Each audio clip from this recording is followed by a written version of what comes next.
Urged by obscure NGOs frequently conjuring environmental risks to seek stalling of developmental projects, Supreme Court came down heavily on such malpractices while apprehending possibility of being funded either by losing bidders or by those from outside to impede India's growth.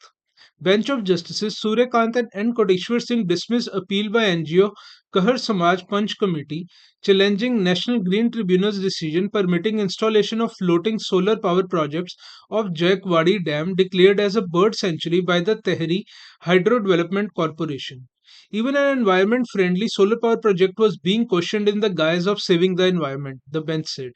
THDC, Central PSU, had issued a tender for setting up floating solar power project at Jaikwadi Dam, which is earthen dam located on the Godavari River in Pathan Taluka of Sambhaji Nagar district in Maharashtra. NGO had moved NGT claiming that the floating solar power project would be detrimental to area's biodiversity and create problems for birds as area had been declared an eco-sensitive zone by the Ministry of Environment, Forest and Climate Change.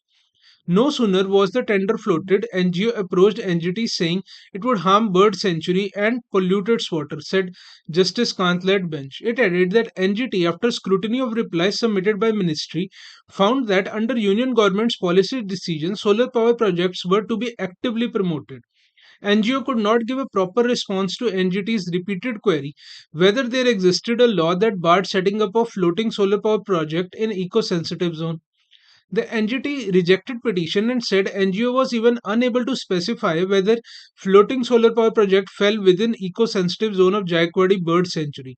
Ben said Supreme Court was sensitive to genuine environmental concerns expressed by well-meaning NGOs, but these days it had become a practice with rivals of project proponents to set up NGOs and challenge projects on ground that it would cause irreparable harm to the environment.